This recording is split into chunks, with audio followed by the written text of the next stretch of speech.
ওই চূড়ার ভিতরে যখন আব্দুল কাদের জিলানীর নেক নজর লাগছে, চুরি করতে গেছে ইরাকের বাদশার বাড়িতে। বাদশা কয়ে কেমন আল্লাহর ওলির সাক্ষাৎ পাইলাম গো। উনি একটা চোরকে বাঁচানোর জন্য চোরের দায়টা উনি ওনার কাঁধে নিয়ে নিছে। হুজুর, ও হুজুর, আপনি সাধারণ কোনো মানুষ না, আপনি অলিদেরও অলি, আপনি কুতুবে জামান। হুজুর, আপনি যদি আমারে মুরিদ করান, যদি আপনি বলেন আমি আমার রাজপ্রাসাদের রাজাগিরি আপনারে দিয়া দেওয়ার জন্য আপনার মতো একজন ফিরি আমি ঢুকাইছিলাম এতদিন পাইছি না, হুজুর আমারে মুরিদ করাইয়া দেন, আমি আপনার কাছে মুরিদ হইতে চাই। হুজুর আমারে মুরিদ করাইলে কয়জনের চোর যে সম্পদ নিয়ে যাইতে লাগছিল সব আপনারে দিয়া দিব। হুজুর কয় আরে আবার ঠেকা গেছি গা, এখন যদি আমি তারে কোনোভাবে প্রমাণ করি আমি একটা চোর, তাহলে সে আমার হাত ভাঙবো, ফাও ভাঙবো। স্বীকার করা দাউন যাইতো না, স্বীকার করলে মাইর,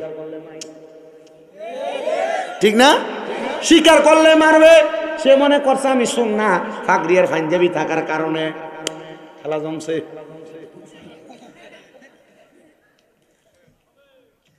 এবার বলে হাতটা দেন, মুরিদ যে তো হাত দেন, এনা জানি মুরিদ কিভাবে করায়। ওই যে হুজুরে এর আগে মুরিদ করে দিতে, হাত দাও তোমার ডাইন হাত। হাত দিতে বলে তুমি বলো কোনোদিন নামাজ ছাড়বে না, বলে ছাড়তাম না। কোনোদিন মিশা কইতা না, বলে কইতাম না। হুজুর যখন এই কথা বলছেন, দেখছনি কত বালা ফিসাব, নামাজের কত কয়, মিশা কথা না কইতে কয়, এটার মতো ফির হইতে পারে না। আসলে কি ফির এটা চোর।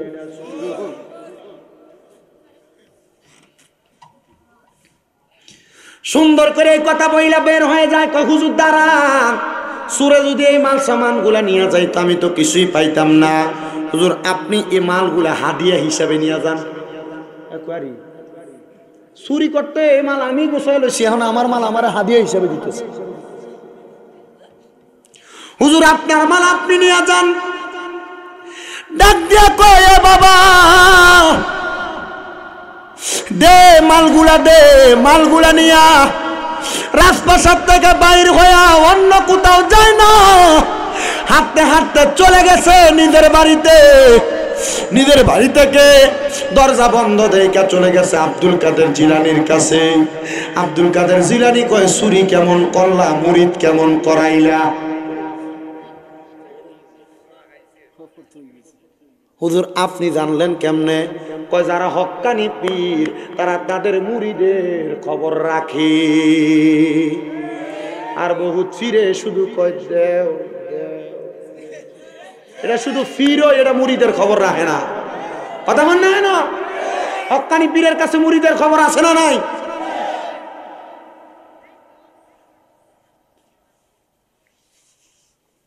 আমরা তাদেরকে হক্কানি মনে করি যাদের কাছে এই খবর আছে, আর যারা এই খবর রাখেন আমরা এদেরকে বর্ণনা করি।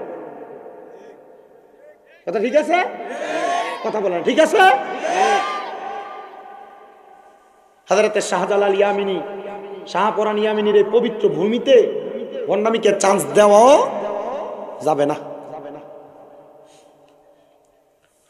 তো যেই কথা হুজুর আপনি জানলেন কেমনে? বলে তুমি যখন আমার কাছে মুরিদ হয়েছো তোমার দায়িত্ব আমার। এ বাবা তোমার সব খবর আমার জানা আছে। বলে হুজুর আপনি তো জানতেন আমি চুরি করব, তাহলে আমার ছাড়লেন কেন?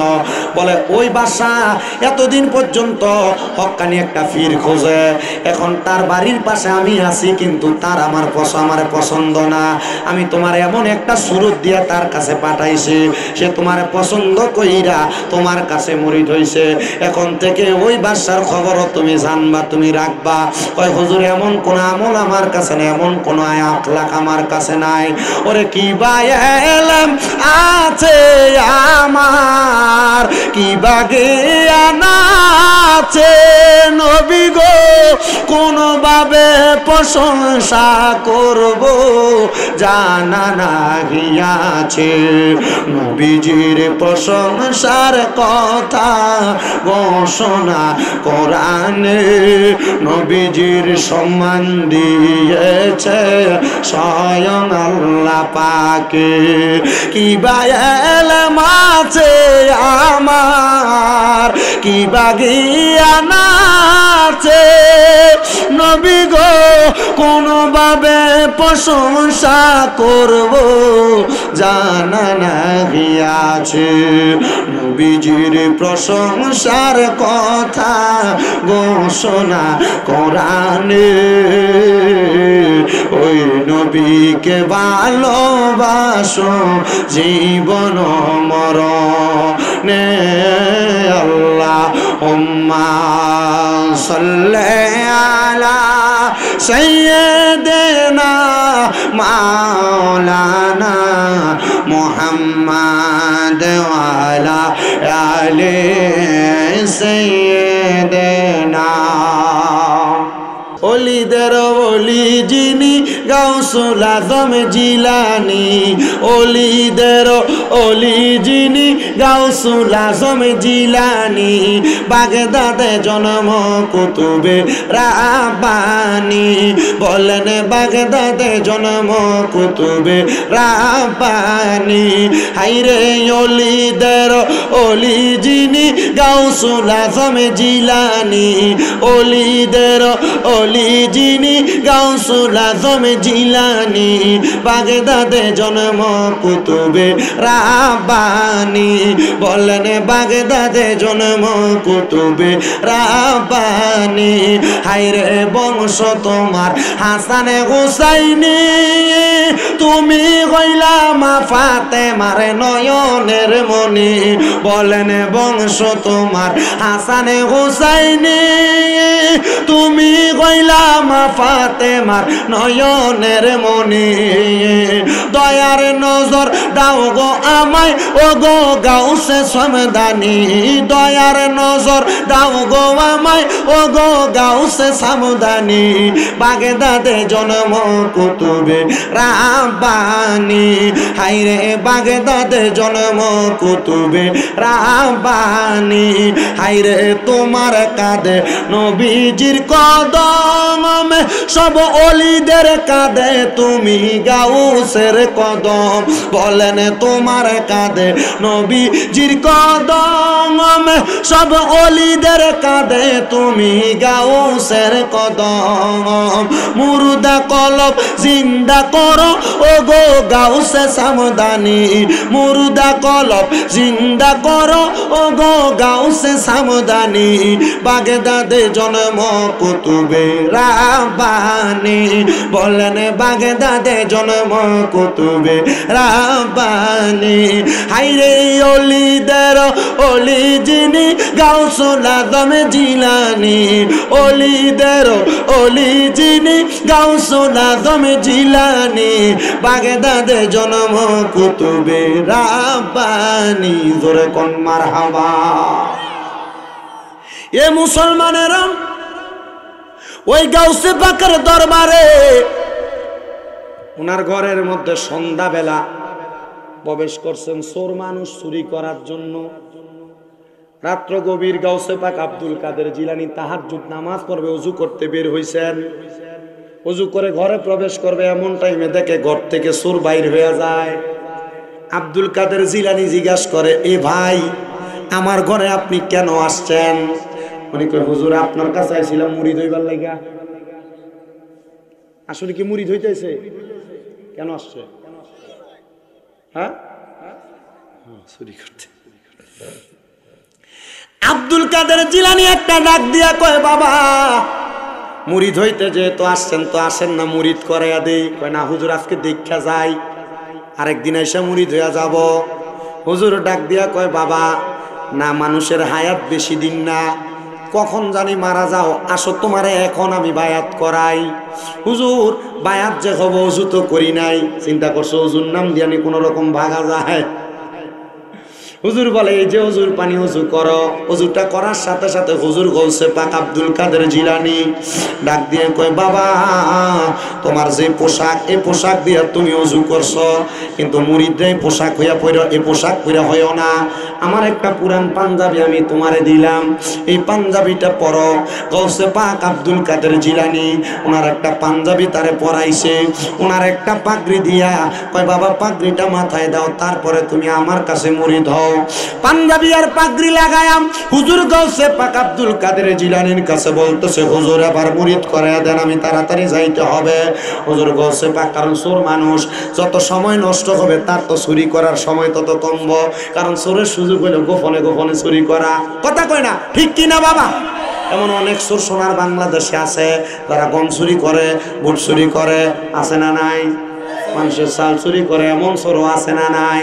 আবার বাংলাদেশে যে চোরের কথা আমি আমার খুতবার ভিতরে বলছি, মাহে রমজান মাস আসলে মানুষের ওজনের মধ্যে কমও দেয়, মাহে রমজান মাস আসলে তেল মজুদ কইরা, ডাইল মজুদ কইরা, চাল মজুদ কইরা, বাজারে মালের সংকট দিয়া মানুষ থেকে দাম বেশি নেয়, এমন চোরও বাংলাদেশে আছে না নাই? আছে। এই রমজান মাস আসলে সোনার বাংলাদেশের সোনার ছেলেরা তখন মালকে মজুদ করে মালের দাম বাড়াইবে। মিডল ইস্ট সহ সৌদি আরব বলেন, দুবাই বলেন, আবুধাবি বলেন, বিভিন্ন দেশের মাহে রমজান উপলক্ষে ব্যবসায়ীরা ব্যবসায় লাভ না করিয়া মানুষকে ফ্রিতে মাল দেয়, ফ্রিতে অনেক ব্যবসায়ীরা দেয়। কারণ আমার বাংলাদেশিরা চিন্তা করে কি রমজান মাসে বেশি লাভ করতে, ঈদের সময় গাড়ি ভাড়া বাড়ায় দেয়, রমজান মাসে গাড়ি ভাড়া বাড়ায় দেয়। কি লেগে বাড়াইছ? বলে ঈদ না, বোনাস আর বাপ দাদার সম্পদ। বোনাস কি মানুষ থেকে চাইয়া নেয় না, দেয়, উজ্জা দেয়, নিচ থেকে দেয় না?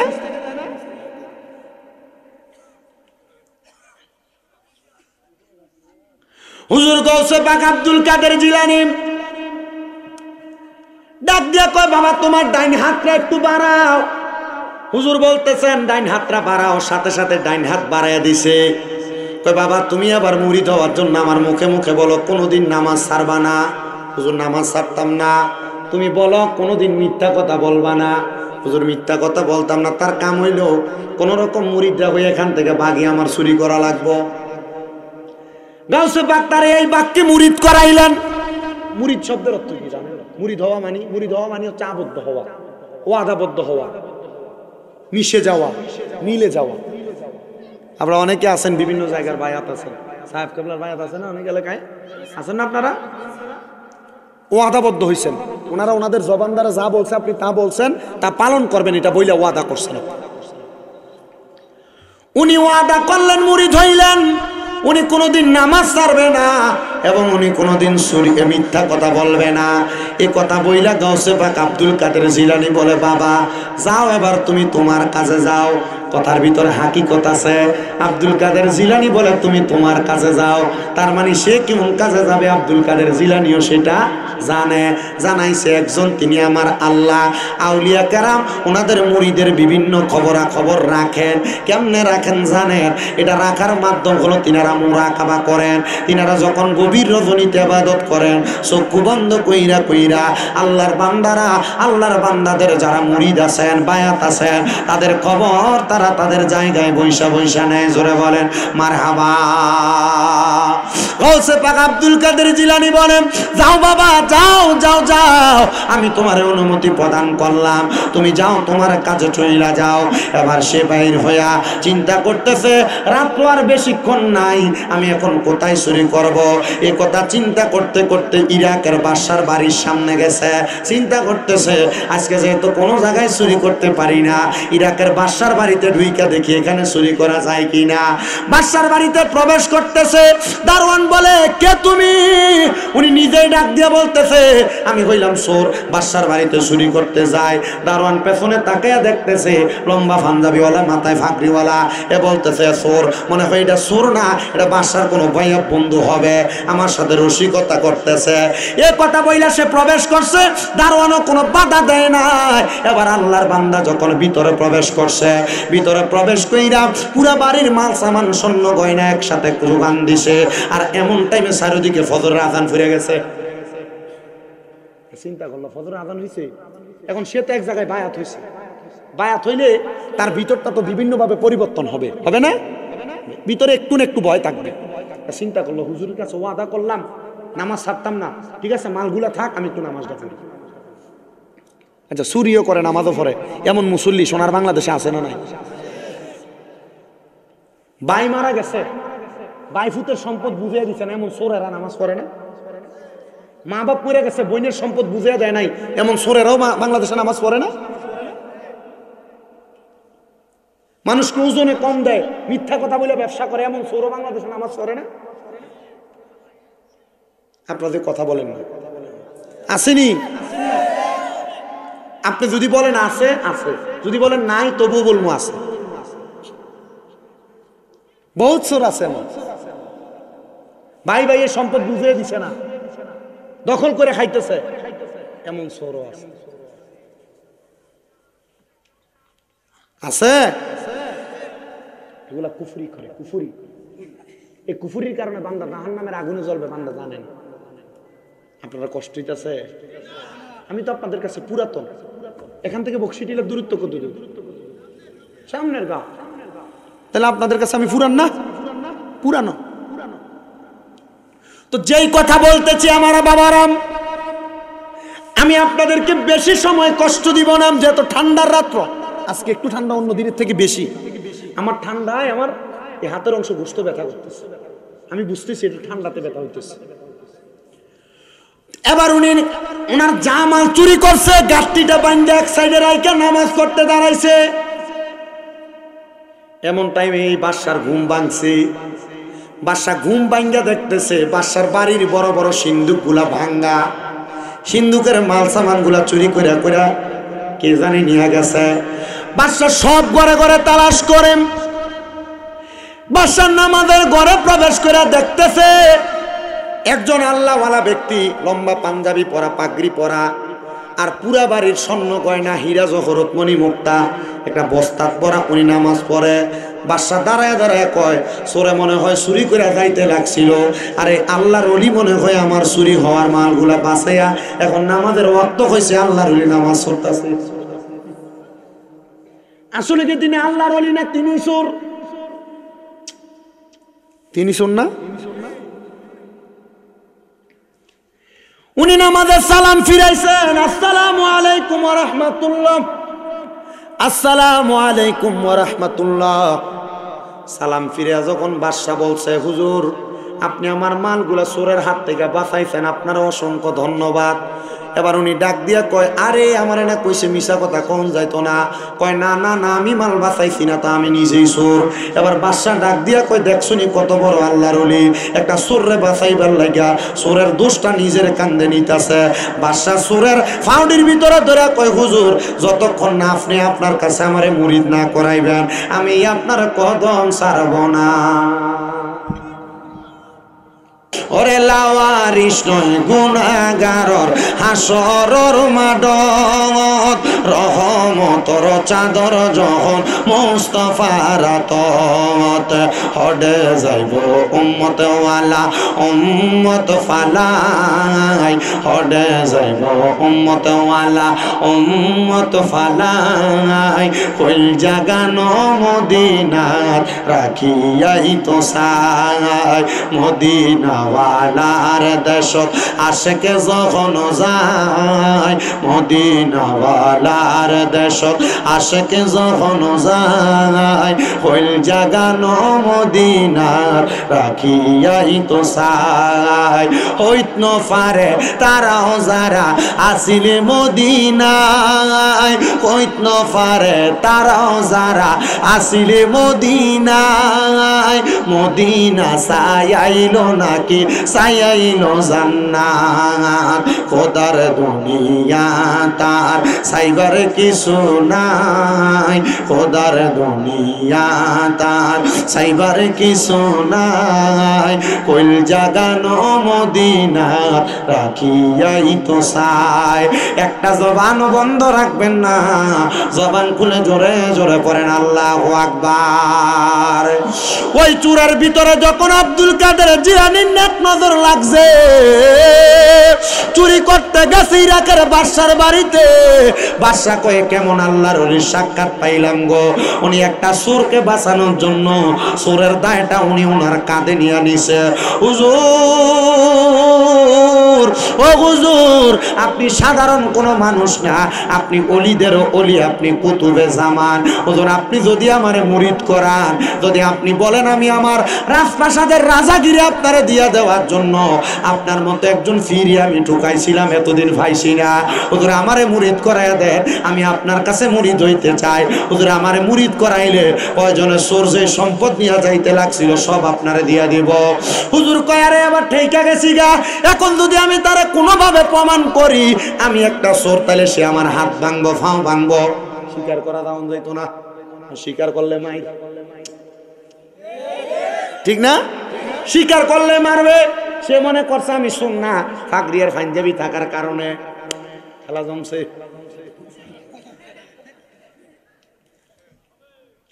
এবার বলে হাতটা দেন মুরিদ যে তো হাত দেন এনা জানি মুরিদ কিভাবে করায় ওই যে হুজুরে এর আগে মুরিদ করে দিছে হাত দাও তোমার ডাইন হাত হাত দিতে বলে তুমি বলো কোনোদিন নামাজ ছাড়বে না বলে ছাড়তাম না কোনোদিন মিশা কইতা না বলে কইতাম না হুজুর যখন এই কথা বলছেন কই দেখছনি কত বালা ফিসাব নামাজের কত কই মিশা কথা না কইতে কয় এটার মতো ফির হইতে পারে না আসলে কি ফির নেডা সুর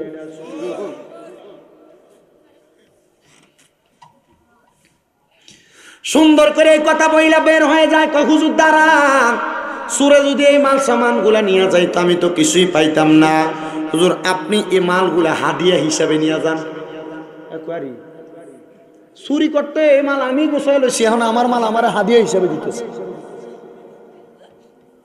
হুজুর আপনার মাল আপনি নিয়ে যান ডাক দিয়া কয় বাবা দে মালগুলা নিয়া রাজপ্রাসাদ থেকে বাইর হইয়া অন্য কোথাও যায় না হাঁটতে হাঁটতে চলে গেছে নিজের বাড়ি থেকে দরজা বন্ধ দেখে চলে গেছে আব্দুল কাদের জিলানির কাছে আব্দুল কাদের জিলানি কয় চুরি কেমন করলা মুরিদ কেমন করাইলা হুজুর আপনি জানলেন কেমনে কয় যারা হক্কানি পীর তারা তাদের মুরিদের খবর রাখে আর বহুত ফিরে শুধু কয় দেও এটা শুধু ফিরো এটা মুরিদের খবর রাখে না কথা মনে হয় না হক্কানি পীরের কাছে মুরিদের খবর আছে না নাই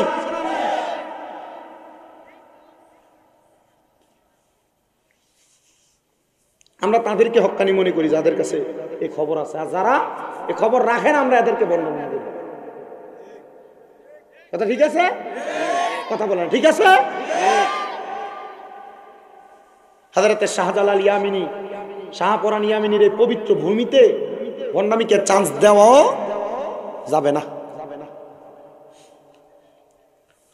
তো যেই কথা হুজুর আপনি জানলেন কেমনে বলে তুমি যখন আমার কাছে মুরিদ হয়েছো তোমার দায়িত্ব আমার এ বাবা তোমার সব খবর আমার জানা আছে বলে হুজুর আপনি তো জানতেন আমি চুরি করব তাহলে আমারে ছাড়লেন কেন বলে ওই বাসা এতদিন পর্যন্ত হক্কানি একটা ফির খোঁজে এখন তার বাড়ির পাশে আমি আছি কিন্তু তার আমার পছন্দ না আমি তোমার এমন একটা সুরত দিয়ে তার কাছে পাঠাইছি সে তোমার পছন্দ কইরা তোমার কাছে মুরিদ হইছে এখন থেকে ওই বাসার খবরও তুমি জানবা তুমি রাখবা ওই হুজুর এমন কোন আমল আমার কাছে নেই এমন কোন আখলাক আমার কাছে নাই ওরে কি বায়ালাম আছে আমার কি বাগিয়ান আছে নবী গো কোন ভাবে প্রশংসা করব জানা না গিয়াছে নবীজির প্রশংসার কথা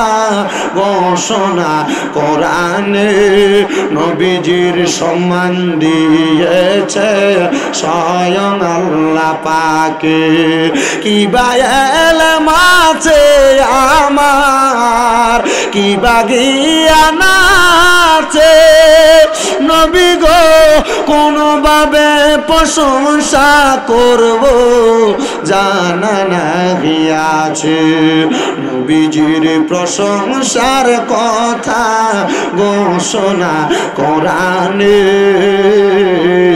ওই নবীকে ভালোবাসো জীবন মরণে আল্লাহুম্মা সাল্লি আলা সাইয়্যিদিনা মাওলানা মুহাম্মাদ ওয়া আলা আলি সাইয়্যিদিনা। এ দুনিয়ার মুসলমান, এ নবীর উম্মতের দল, এ আল্লাহর বান্দারা শুনো রে, আল্লাহর একজন পয়গম্বর জিনার নাম মুসা আলাইহিস সালাতু ওয়াস সালাম। পবিত্র কোরআনুল কারীমে যে নবীর নাম অনেকবার আসছে, ওই মুসা পয়গম্বরের নাম আমরা কিন্তু কম শুনি নাই। ওই মুসা নবীর একটা ক্ষমতা ছিল রে, ক্ষমতা ছিল মুসা নবী কোন কবরের সামনে দিয়া গেলে মুসা নবী কবরের দিকে তাকাইলে কবরের অবস্থা সম্পর্কে জানতে পারত। আপনারা বলেন আল্লাহর নবীদেরকে এই ক্ষমতা দিছে কি? হযরত মুসা পয়গম্বর বলে, আমি একবার একটা রাস্তার পাশে দিয়া কবরস্থানের সামনে দিয়া হাইটা যাইতেছি, এমন টাইমে তাকায়া দেখলাম গো একটা কবরের মানুষ, যার কবরের মধ্যে ধাও ধাও করে আগুন জ্বলতাছে। আমি মুসা নবী 2 রাকাত নামাজ আদায় করলাম। 2 রাকাত নামাজ আদায় কইরা আমার আল্লাহ তাআলার কাছে জানতে চাইলাম, ওগো আল্লাহ, যেই ব্যক্তির কবরের মধ্যে দাও দাও করে আগুন জ্বলতাছে, আমি মুসা পয়গম্বর তো বুঝলাম না কোন কারণে ওনার কবরে আগুন জ্বলতাছে। আমার আল্লাহ কয়, মুসা রে, ও মুসা, এই ব্যক্তি দুনিয়ার জমিনে অনেক সম্পদ জড়ায়া গেছে, তার সন্তানেরা তার সম্পদগুলা ব্যবহার করতেছে। এ বন্ধু মুসা, এই ব্যক্তির সন্তানেরা সম্পদগুলা পাওয়ার পরে ওই ব্যক্তির জন্য আর কোনো দোয়া খয়রাত করে না। মুসা নবী কয়, আল্লাহ, তার বাড়িটা কোন জায়গায়? আমি তার সন্তানদের কাছে তাদের বাবার আযাব সম্পর্কে খবর দিব। এ আমার রাজকান্দির বাবারা, এ বড়খোলার বাবারা, এ সিলেটের মৌলভীবাজার কমলগঞ্জের আমার বাবারা, আপনারা যারা এখানে বসছেন, কেউ যদি আপনারা একবার ঘুমের ঘরে স্বপ্নে কয় তোমার আব্বাজান কবরে জাহান্নামের আগুনে জ্বলতাছে, তুমি ফুতের মাথাটা তো খারাপ হয়ে যাবে। তোমার মাটা যদি তোমার ঘুমের ঘরে স্বপ্নে আইয়া কয়, ফুতরে, আমি মা তো কবরের ভিতরে বালা নাই, তাহলে তুমি ফুতের মাথাটা খারাপ হয়ে যাবে। কি কইল রে, কি স্বপ্ন দেখলাম রে? আমার মাটা তো কবরের আযাবে জ্বলতাছে, আমার বাপটা তো কবরের আযাবে জ্বলতাছে। তখন তো তুমি সন্তানের আর ভালো লাগবে না, কথা কন্যা ঠিক কিনা? কারণ সন্তান মা বাপরে বড় ভালোবাসে। এবার মুসা নবীরে আমার আল্লাহ জানাই, রে বন্ধু মুসা, ওই বাড়ির অমুক ব্যক্তিটার ওইটা হলো তার বাড়ি। এবার মুসা নবী হাঁটতে হাঁটতে গেছে ওই বাড়িতে, যাইয়া এবার দেখতেছে ঘরে কোনো মানুষ নাই। ওই ব্যক্তির সন্তানটা পুকুরের কিনারে বইসা বইসা থালা বাসন ধুইতেছে। ডাক দিয়া কই, এ আল্লাহর বান্দি রে, এ আল্লাহর বান্দি, তুমি যে এত সম্পদের মালিক হইছ, এই সম্পদ তোমার দিল কে? আল্লাহর বান্দি ডাক দিয়া কই, সম্পদ আমারে দিছে আমার আব্বা। বলে, তোমার আব্বা কোন জায়গায়? বলে, আমার আব্বা জানতো ইন্তেকাল করছে। মাইয়া রে, আমি তোমার আব্বা জানের কবরের সামনে দিয়ে আসতে লাগছিলাম, আমি আসার সময় দেখছি তোমার আব্বা জানটা কবরের মধ্যে আযাবে জ্বলতাছে। মাইয়া কয়, কেমন ফকির রে আমার সামনে আসলো? আমার আব্বার কবরের আযাবের খবরে বেড়া জানে কেমনে? সব খবর তো জানে আল্লাহ। ও বাবা রে, আল্লাহ জানে কথাটা সত্য, কিন্তু আমার আল্লাহ তাআলা আল্লাহর নবীদেরকেও জানায়। ও বন্ধু, সূরা জিনের শেষ 2 আয়াতের দিকে তাকাইলে দেখবেন আমার আল্লাহ কয়, আমি আমার গায়েবের খবর কাউকে দিই না, ইল্লা মানির তাদমির রাসূল, আমার রাসূলকে ছাড়া আমি আল্লাহ গায়েবের খবর আমার রাসূলদেরকে জানাইয়া দিই। জোরে জোরে বলেন সুবহানাল্লাহ। এ দুনিয়ার মুসলমান হযরত মুসা পয়গম্বর ডাক দিয়া কয় মাইয়া তোমার কাছে আমার আবদার, তুমি তোমার আব্বা জান যেহেতু কবরে জ্বলে আমি দেখছি, তুমি তো আমার পয়গম্বর মানো না, আমি তোমার কাছে আবদার করি তুমি তোমার আব্বার নামে কিছু সদকা করো, দেখবা আমার আল্লাহ তাআলা তোমার বাপরে মাফ কইরা দিব। ওই মাইয়া রাগান্বিত হয়ে গেছে। আমরা সমাজে দেখবেন বহুত পয়সাওয়ালা আছে, এ ফকিরে ভিক্ষ দেন, বহুত আছে না, বহুত পয়সাওয়ালা আছে দেখবেন এ ব্যক্তি রমজান মাস আসলে কাউরে একটু ইফতার খাওয়ায় না। বহুত পয়সাওয়ালা আছে দেখবেন এরা যাকাত দেয় না। বাংলাদেশে যে পরিমাণ সম্পদওয়ালা আছে এরা যদি নির্দিষ্ট পরিমাণ যাকাত দিত, আল্লাহর কসম আল্লাহর কসম আল্লাহর কসম করে বলি বাংলাদেশে 2 বছরে যাকাত দিলে আর গরিব থাকতো না। কিন্তু সম্পদওয়ালা এদের যাকাত দেয় না।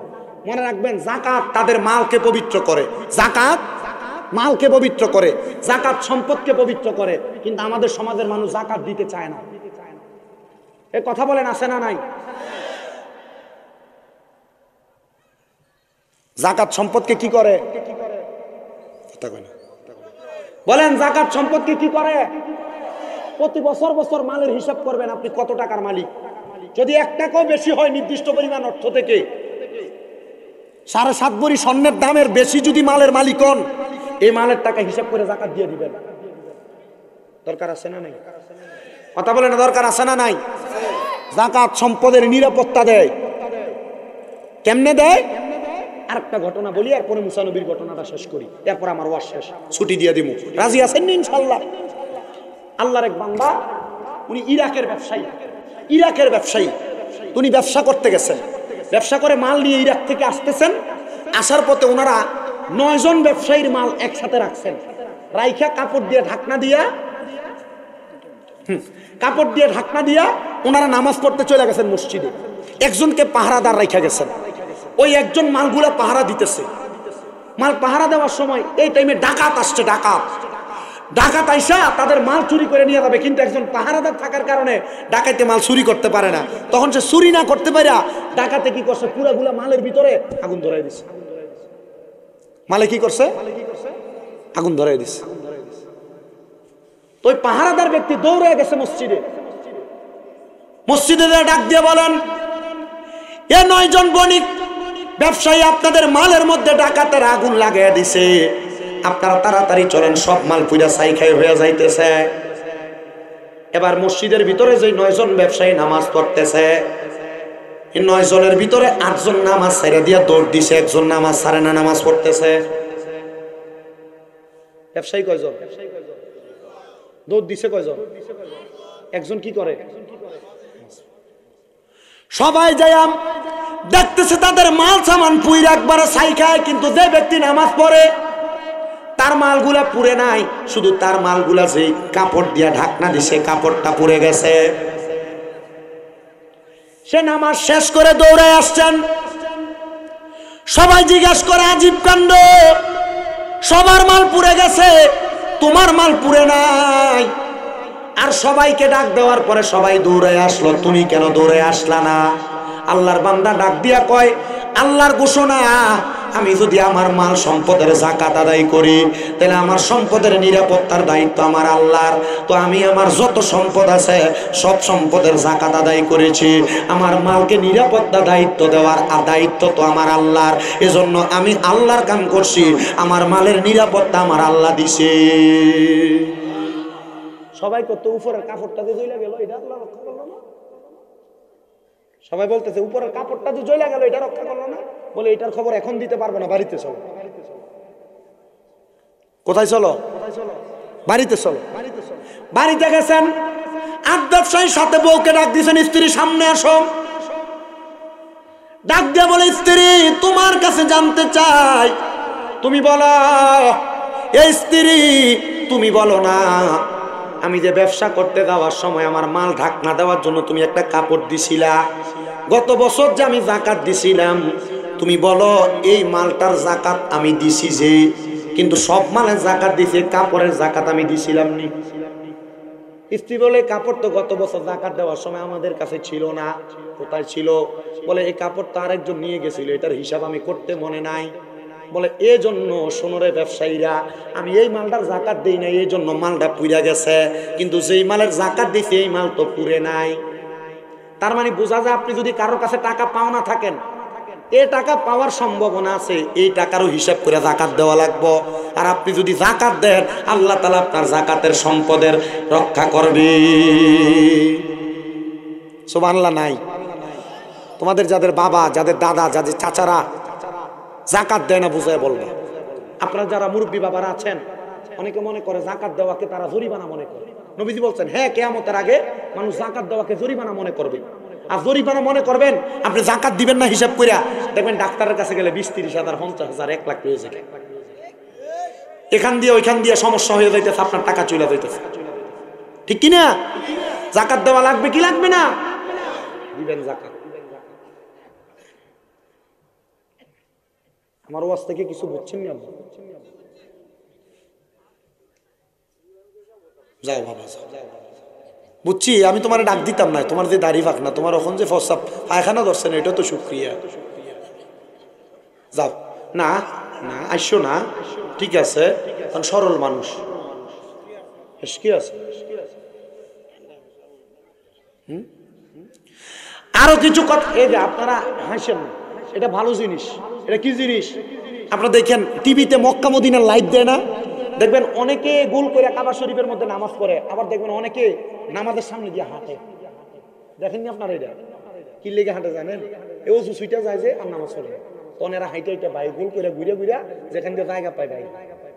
আর মক্কা শরীফে যে কাবা শরীফ দেখেন, এখান থেকে হাইটা, এখানে বাথরুম, এখানে হাইটা দিতে 5-6 মিনিট 7 মিনিট লাগে। আমি 3 মাস হয় আসছি ওখানে, নামাজ শেষ করে মানে নামাজ ছাইরা দিয়া ওই বাথরুমের কাছে যাইতে 5-7 মিনিট লাগে যায়। আর বাথরুম উপরে না, লিফট দিয়ে নামান লাগে, সিঁড়ি দিয়ে নিচে নামা লাগে, 2 তলা 3 তলা নিচে বাথরুম, আবার সিরিয়াল ধরলে আবার বেশি, বহু বাথরুম, কিন্তু কাম হয় না। মক্কা মদিনা যাবেন, কখনো সুযোগ হইলে, টাকা পয়সা হইলে মক্কা মদিনা যাবেন, অনেক কিছু দেখে আসতে পারবেন। ইনশাল্লাহ পড়েন না তো? সবাই পড়েন ইনশাল্লাহ, বড় মজার জায়গা। তো মুসা পয়গম্বর বলছিলেন কি, তুমি তোমার আব্বার নামে কিছু সদকা করো, আল্লাহ হয়তো তোমার আব্বারে মাফ করতে পারে। মাইয়া গেছে সাইদটা, রাগান্বিত হইয়া কূপের পানিটা কোষ করে নিয়া মুসা নবীর দিকে এমন ভাবে ফিক্কা মারছেন। মুসা পয়গম্বরের দিকে যখন পানিটা এভাবে ফিক্কা মারছেন, মুসা নবী নিচের দিকে বৈশা গেছেন, আর পানিটা যাইয়া অন্য জায়গায় পড়ছে। এবার মুসা নবী ওই বাড়ি থেকে চলে যাচ্ছে, যাওয়ার সময় ওই কবরের দিকে তাকায় তাকায় কাঁদতেছে। আর মুসা নবী যখন কান্দে, এটা আমি দেখতেছে এই কবরের ভিতরে আর আযাব না। মুসা নবী বাড়িতে যাইয়া নামাজ পড়ছে, নামাজ পড়ে আমার আল্লাহর কাছে, আল্লাহ এই কবরে আযাব দেখা তার বাড়িতে গেলাম, তার মাইয়ারে বলতাম সদকা দিতে, যেন তারে মাফ করে দাও তুমি। আল্লাহ এখন যাওয়ার সময় বেয়াজ্জতি হয়ে আসলাম, এখন দেখি তার কবরে কোনো আযাব নাই।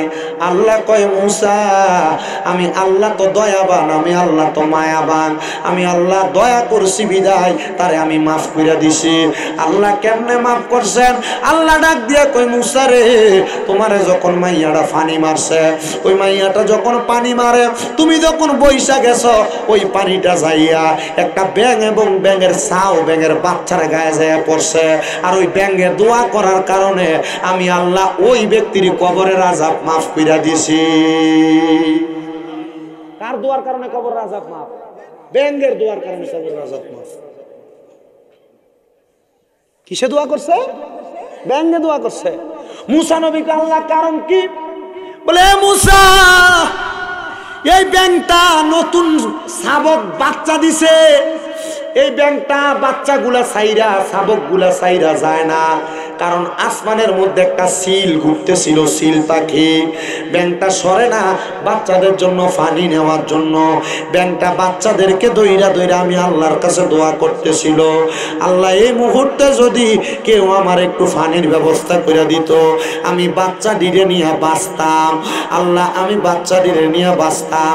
এ মুসা, তুমি যখন বৈশা গেছো, মাইয়া যে পানিটি তোমারে মারছে, পানিগুলা যাইয়া এই ব্যাঙ আর ব্যাঙের শাবক বাচ্চাগুলার উপরে পড়ছে। আরে ব্যাংকটা দোয়া করছে, আল্লাহ যে আমারে ফানি দিল তুমি তারা হালে আওলাদ মাফ করে দাও।